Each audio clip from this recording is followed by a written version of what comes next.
Hello YouTube, this is Morgan, Airspeed Prime here with my next Boruto anime review. This one's going to be for episode 193, which is called Coexistence. This episode adapts manga chapter 26, which is called Present, from volume 7 of the Boruto manga. So overall, it was a very accurate adaptation. The main changes, which I'll cover first here, were that, one, the little bit of Kawaki backstory, which is part of this chapter, was actually covered by the previous episode, so that was good. We'll get more backstory later on, coming up. They added in a whole section featuring Boruto going to Mugino's apartment to look after the turtle, and then Konohamaru comes in and they have a bit of a talk about Mugino. That was not there at all in the manga because Mugino was very much a side character, whereas they chose in the anime to have set up episodes prior to the Ao arc to establish him as more of a character, make his death more meaningful, and here they are sort of paying off a lot of those things of Boruto's promise to Mugino to look after the turtle. So that works really well because it fits into the arc as well, because this explains why Boruto isn't home when Naruto brings Kawaki home. That, happens in the manga, that Boruto arrives on the scene a little bit later, and obviously the implication is that he was off doing something. Here we establish this is what he was doing, whereas I think in the manga they just have a picture of him, reflecting on the karma mark and just being like, who is that guy who also has a karma mark?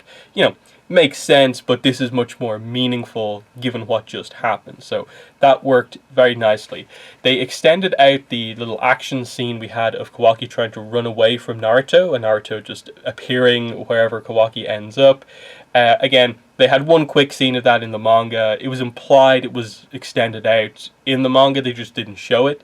So that worked nicely as well.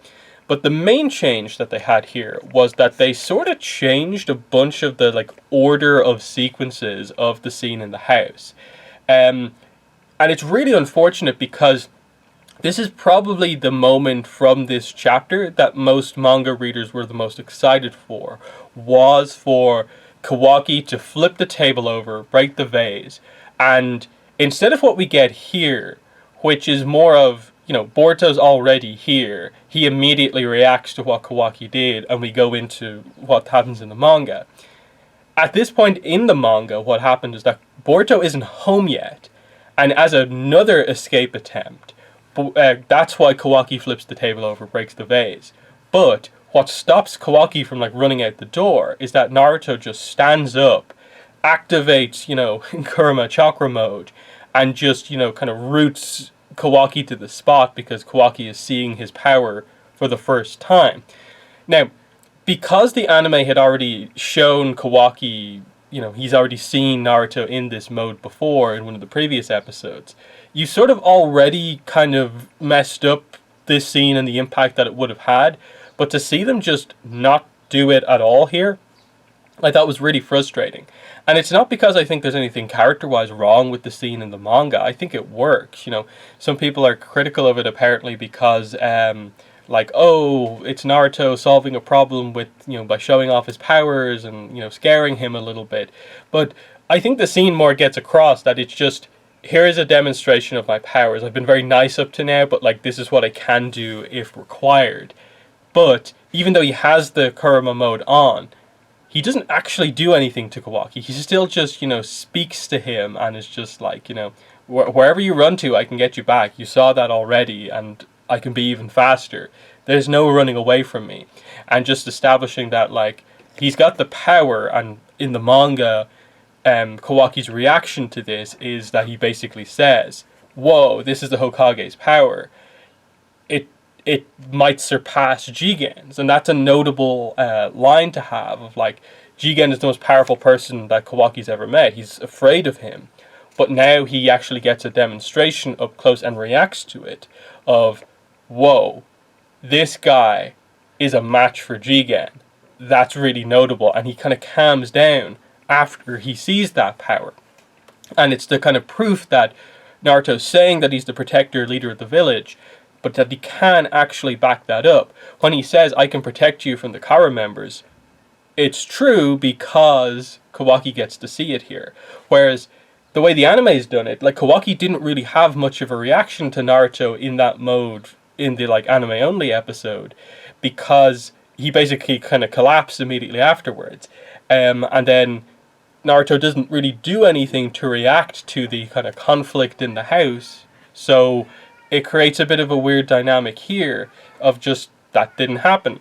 The other thing is just the nature of the scene of why Kawaki flips the table over is different. Now, ultimately, it's a subtle difference, but I think it's an important subtle difference in that in one case, he flips the table over to create a distraction to escape.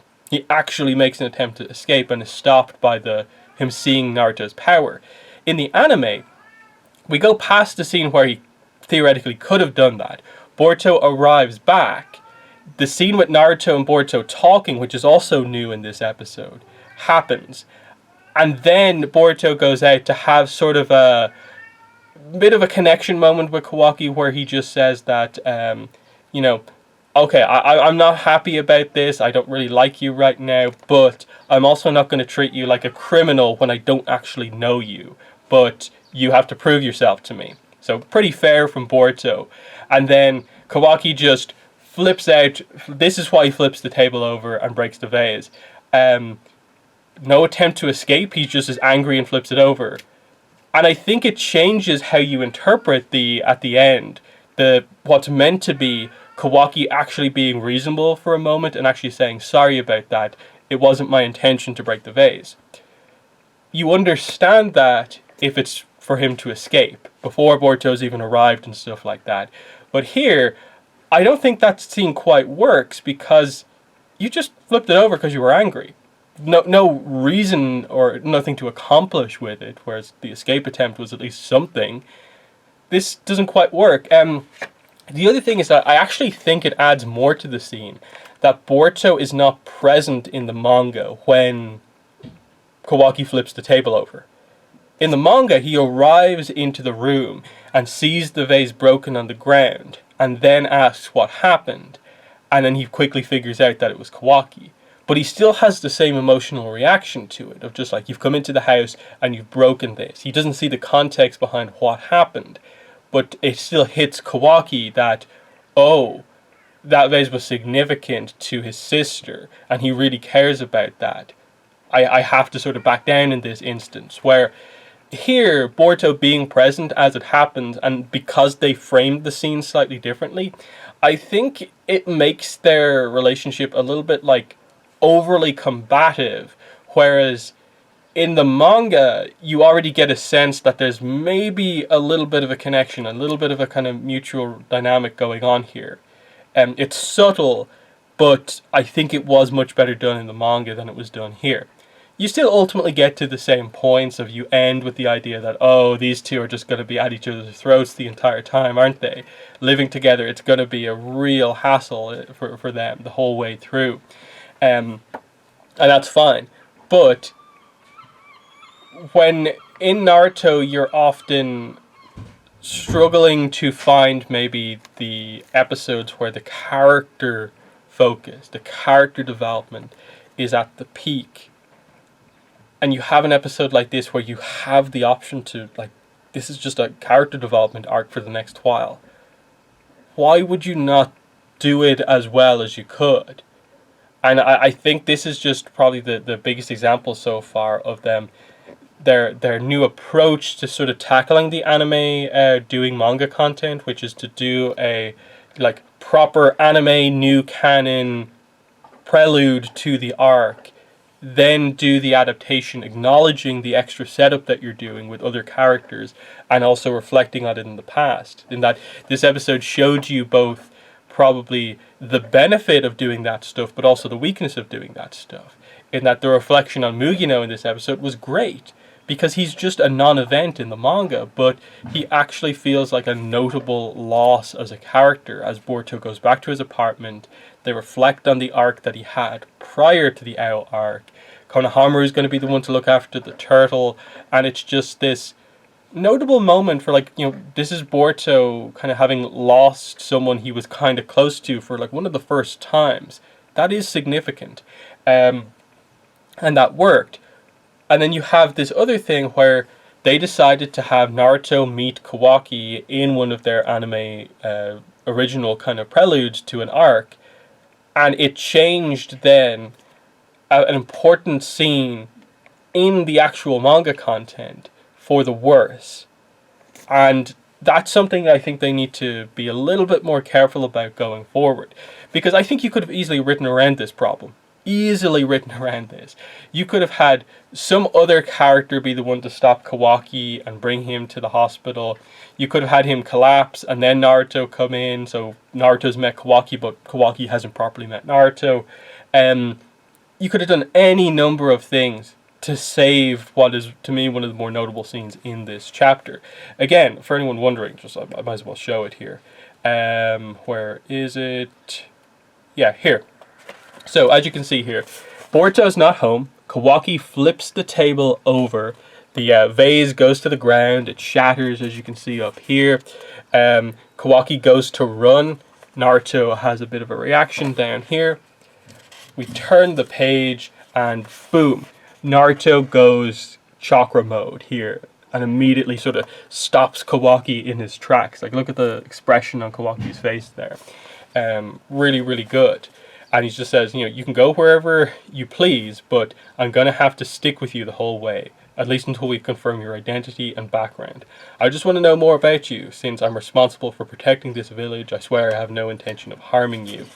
And we have on this page Kawaki's reaction to it, which is that what enormous power, he might actually be stronger than Jigen. To run away from him is impossible. And then Himawari up here walks into the room, and that's when Naruto turns off the Kurama chakra mode. And I think this scene of just it going from being sort of kind of tense, they're trying to get information out of Kawaki, to all of a sudden big action could happen, to then Himawari walks into the scene and Naruto doesn't want to overly scare her by being in the full Kurama mode. He brings it down straight away because he's in control of the situation. I think that works a bit better than what they did here. So I know I probably went a little bit too much in on this particular scene, but it was probably the thing I was most excited for about the anime actually adapting this particular chapter, and it just wasn't here. They got there in the end, I suppose, but it would have been nice to have it. And so, I don't know, it's just one of those things where, I think this is one of those things you have to speak out when you're just not particularly happy with something, and I really wasn't in this case. And I don't think there's any real need for anyone to jump to the defense of the anime here, because is what the anime has done over the sort of setup arc and this episode better than what the manga did? I'd actually say yes in a lot of other areas, but no with regards to this particular scene. Now, look, I think going forward, it's going to be really strong. They're going to have the option to heavily expand out, I think, a lot of the development stuff here with Kawaki over the coming chapters before we get to the next sort of big action set-piece fight that we're expecting. But for now, we are actually in a character development arc where we're going to be focusing on the dynamic between Boruto and Kawaki, the dynamic between Kawaki and Naruto, that sort of thing. And then the vase won't be a forgotten plot point. You saw Kawaki's reaction to that once he realized that he had actually damaged something that's actually quite important. He did sort of calm down and apologize that it wasn't intentional. And that is notable. And we sort of saw that a glimpse of this aspect of his character in the previous episode as well, of the fact how nice he was to the dog. And now sort of he's being nice because this is something Himawari, the younger sister, did. And he actually feels kind of bad about that. And is he going to try and make amends for this? That would be really, really important if he did that. Because again, this is this character who has this very, very tragic backstory that we saw in the last episode. And we're going to see more of. And he has a real trouble trusting people. But he still has a heart. Despite everything that's happened to him, he still cares. And we're going to have to see that. And to have him sort of break out of his shell, create the dynamic with Boruto, create the dynamic with Naruto. This is key going forward, because again, what is Boruto Chapter 1, page like 1 and 2? Kawaki versus Boruto in the future at some point. We have to develop this relationship for that moment to when we get to it to be as impactful as we expect it to be. So, they're my thoughts on the episode. So, in the comments, let me know what your thoughts were on this episode, but that's what I had to say about it. That's been the video. Thanks for watching, and bye.